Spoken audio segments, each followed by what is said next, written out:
Evening all. Sorry about that. Stephen here. Welcome back to my fireside of a Friday evening. It's just getting going, so hopefully we'll have a bit of a blaze on. Probably going to be a short one tonight, although I've said that before, I know. But I just wanted to hop on for something dear to my heart. First of all, what am I smoking? I am smoking a Royal Danish Prince. It's part rusticated, beautiful plateau rim, Stanwell sub-brand. And in it, I am smoking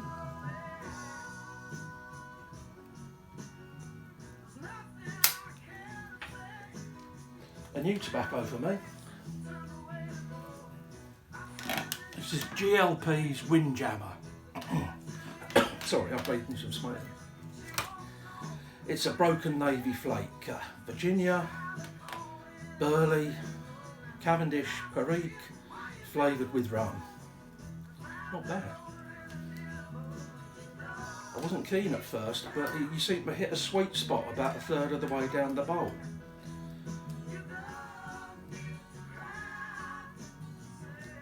I do apologise if I start coughing, sometimes Perique gets me like that. And this one too, Glasgow's finest, Frankie Miller, his debut album, Once in a Blue Moon, from 1973. And I'm drinking, continuing the nautical theme of the tobacco,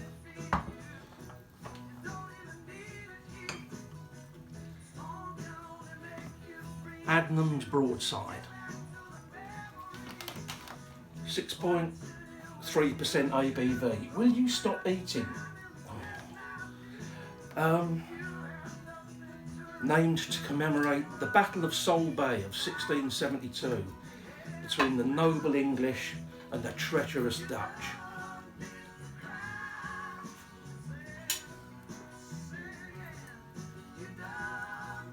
Cheers, good health.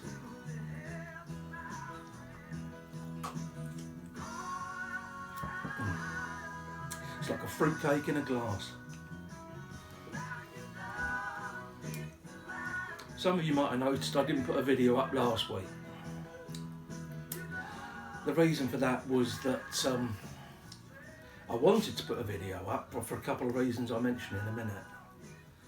Well, actually, no, I will say it now. I mean, the first thing I was going to put a video up last Friday was that something I've managed to achieve in the couple of months I've been back that I never achieved in all the years I was making videos before, which is that I passed 700 subs. I think I'm up to 726 now. So thank all of you very much for your support. I really appreciate it. And the other thing I was going to do last Friday was commemorate the birthday of a very special little man.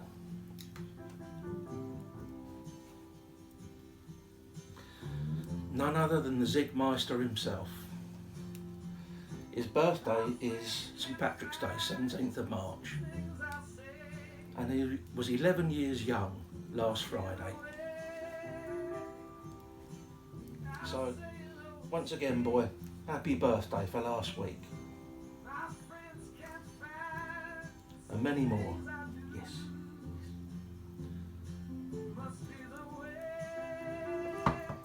May the wind at your back never be your own. I think I got that from, I think that's from an old Walter Matthau film. Yeah, boy. It sounds like the sort of thing a Walter Matthau character would say anyway. But the reason I didn't make a video is that on the Thursday night, someone very close and dear to me passed away.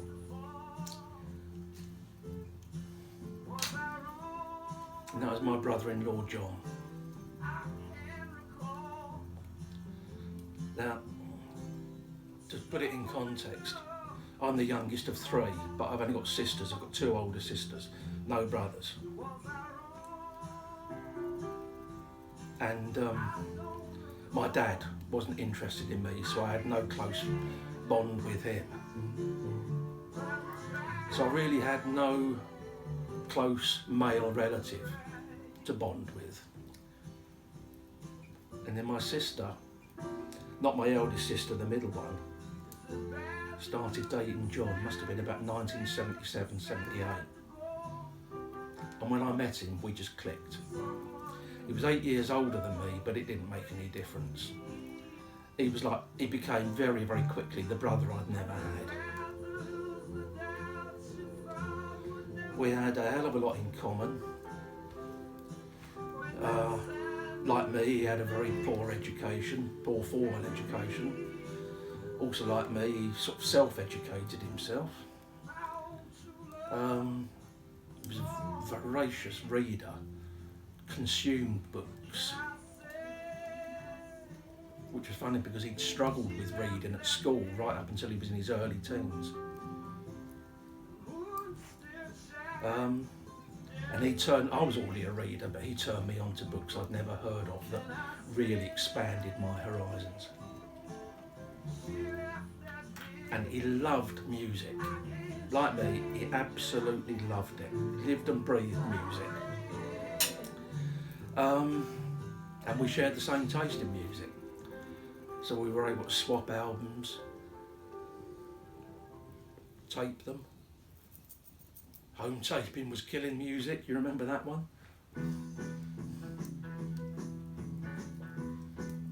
And he loved the cinema too. I remember going with him when Apocalypse Now was released. And we went, I can't remember what year it was, 79? I think. And we went to the cinema and saw that. Blew us away.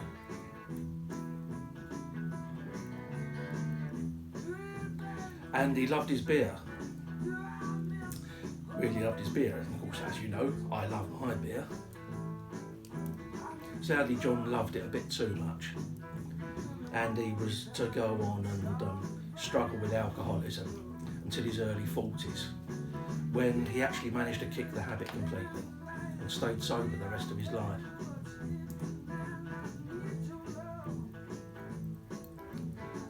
Sadly, he was never able to kick the cigarette habit, which was what ultimately was to kill him, lung cancer. But we had some great times together. No one in my life has ever made me laugh as much as John did.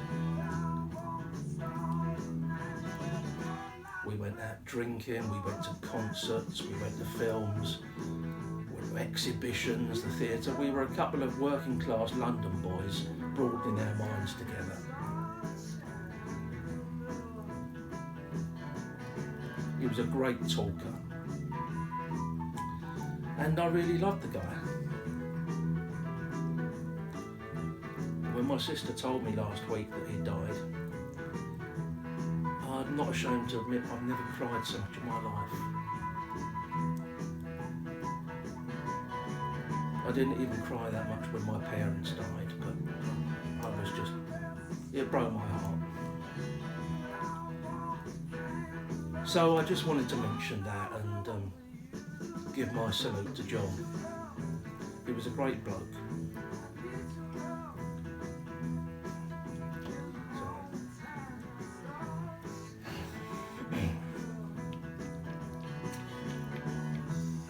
Rest in peace, brother.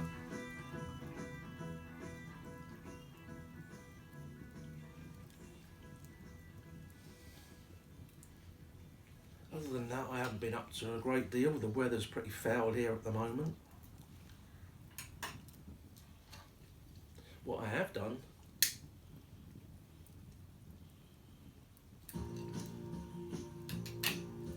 is bought myself a pipe. I've been thinking about getting one of these for a long while. I've tried all kinds of pipes, smoked all kinds of pipes, clays, meerschaum, cobs, briar, pearwood, cherrywood. But there was one of these that I often look at and I've never actually smoked. And I I found one. Well, I was actually bidding on another one that looked really nice, but I got outbid. This is on eBay, of course.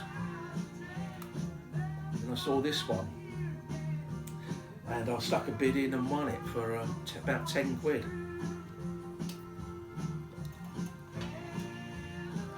One of these things.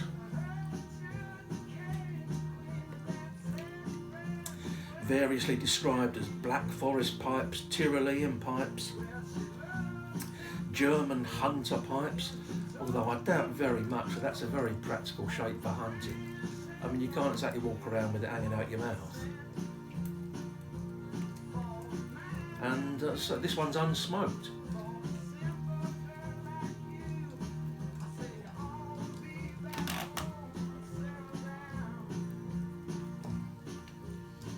It's got, I'll just put this down for a second. The thing that's it's got an absolutely gigantic, I can't get my finger to the bottom of that, absolutely gigantic chamber. So much so that when I saw it, I wondered whether they used to have a lining or an insert in them. But from what I've been able to find out on the web, they didn't. That is the bowl, that's what you load with your baccy. If I was to fill that thing up, it'd last me all day. And it's going to be a devil for relights once you get down inside there. So, but I'm thinking of christening it. Of course, this is porcelain, metal wind cap, cherry wood stem. I believe that's a horn mouthpiece. I don't know why they have these little strings on them, but they all seem to. Yeah, and I thought I'd christen it in a future video.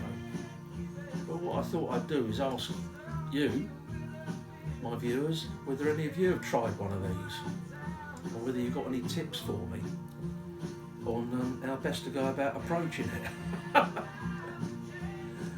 Because that is such a monster bowl, I can't believe it. But I suppose what the old fellas used to do was sit there in the tavern or the inn with a bowl full by the fire, setting the world to rights, as us old people do, and puffing away for hours on end. They must have used a taper or a spill to get down in there and relight the thing. So yeah, anyone got any experience of smoking one of these? I'll be interested to hear about it.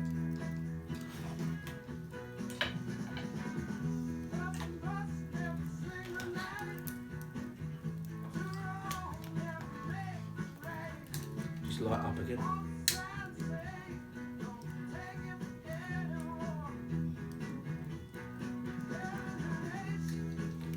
Other than that, as I say, I haven't done a great deal. I was so soaking wet today. I've had to change my clothes completely twice today. Well, for you, I'd stay indoors. Although the ironic thing is, he hates the rain, he can't stand it. Come on. You can't stand it, can you, boy? Eh? You don't like getting wet. Doesn't like getting his paws dirty. He's a bit of a dapper dad. You see all these other dogs running around, running through puddles, rolling in the mud. He's tipping around, like tiptoeing around like, I won't say what, but it is amusing to see.